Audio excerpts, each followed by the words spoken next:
I mean, when the proposed budget, 2022 budget came out, we did one where they were looking, hoping to get this money from. And a number of people did say that it was going to be through borrowing, and now it's been confirmed. Please take us to the story. Yeah, and if our listeners recall, I think was it last week or 2 weeks ago, Yeah. we did touch on a similar story, and that was when they approved the MTF, and Yes. I said it then that the MTF is typically the precursor to the budget, and right in there, the government clearly stated that they were going to borrow again next year, and borrowing would likely continue for a long time. We've been borrowing for a little, I think about a decade plus now, almost every year for the last decade. And that's because we run what is called the budget deficit Yeah.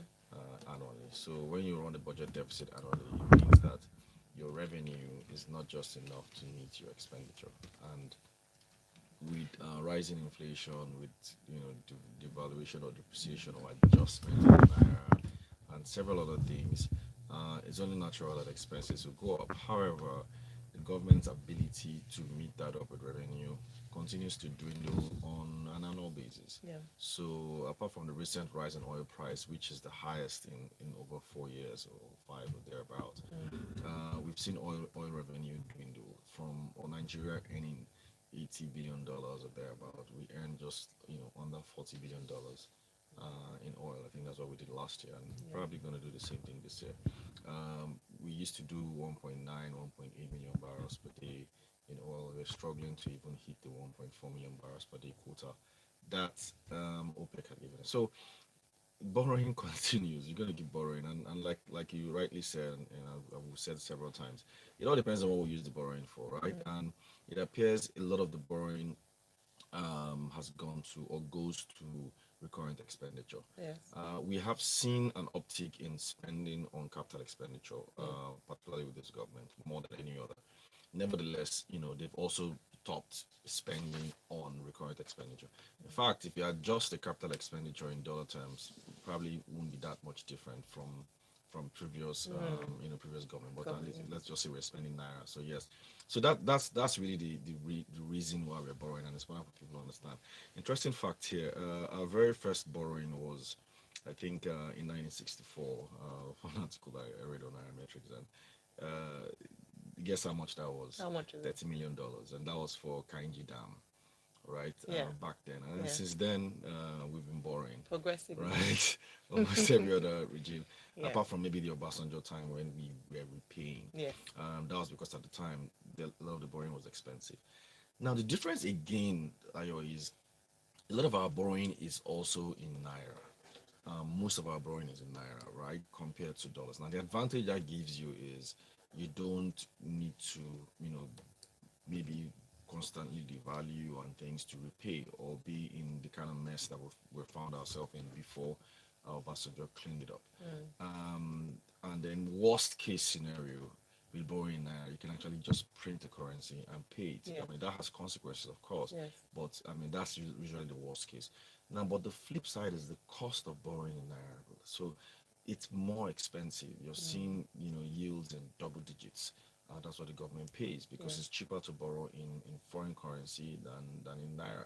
So I think what a lot of people are saying is it's the strategy for borrowing and spending that we really need to figure out, because in a situation where you're spending much of your borrowing, your revenue on borrowing, then that becomes a problem. So let me give you an example. Okay. Last year, we collected about 3.4 trillion or thereabouts in revenues, and guess how much we spent How much? on debt servicing? 3.3. So nearly everything went on debt servicing. I mean, if So you you're look at it that literally way, getting money to pay debt. yeah, that's the thing. So it's a spiral really, Yeah. and that's what happens when you don't generate enough revenue. So this economy is, in terms of size, is the biggest in Africa, but Yeah. in terms of productivity from the government side, it's just minus. It's just too small. So we're not, generating enough money from taxes, Yeah. right? Our tax to GDP revenue is still very low, and then the government's ability to also generate other alternative revenue is also very low.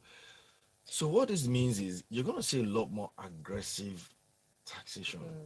Do you think, and you already said to answer the question, do you think that as with the government's careful borrowing strategy, do you think they're also doing enough in terms of ways to generate revenue beyond borrowing? Because it seems like, and to a number of people who are listening, that the easy, okay, I use the word easy loosely, but just borrow. Are they also, clear, is there a clear strategy to diversify Nigeria's revenue sources?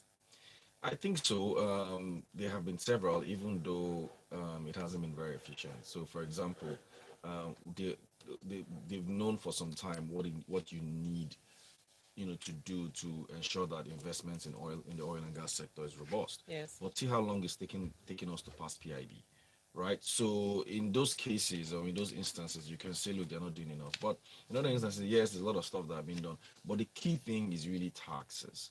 So the government is not collecting enough taxes to pay or to fund government expenditure. And that's the thing. So if you build a road from here to Sokoto and it's crispy clean, it's fine, and there's commerce, businesses pop up, you've got to find a way to tax, get your tax revenue back so that you can continue Absolutely. to maintain that road and invest. So Absolutely. that's not what we're doing well.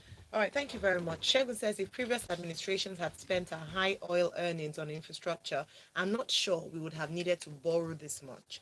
Let me come to you now, Lakunle. Federal government considers emergency rule in Anambra to protect electoral process. For those who have been listening to the show and following the news, it's no news what's happening in Anambra. It's a big area of concern, especially security wise. And the federal government yesterday hinted at the possibility of declaring a state of emergency in Anambra State to protect the electoral process and constitutional order. Now, a number of criticisms and responses have come forth. Actually, this statement was made, let me just clarify that, by the Attorney General of the Federation and Minister of Justice, Abubakar Malami, who was very specific on the issue, speaking to newsmen at the State House after yesterday's Federal Executive Council meeting. What do you make of this, Lakunle? Do you think that the situation in Anambra calls for the consideration of declaring a state of emergency? Is that what is required? This item of news is a big elephant in the room for us in Nigeria right now. My opinion, I think that on the surface of it, I think that we are playing more politics with this issue than the real problem. Okay, so this matter didn't start yesterday, it didn't start last month, it didn't start even last year.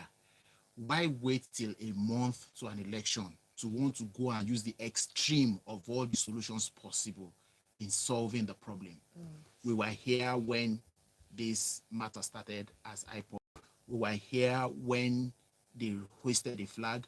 We were here as recent and when they were making declarations as drop all Nigerian flags, don't go to work on Mondays, blah, blah, blah. We were here when all those things were being made.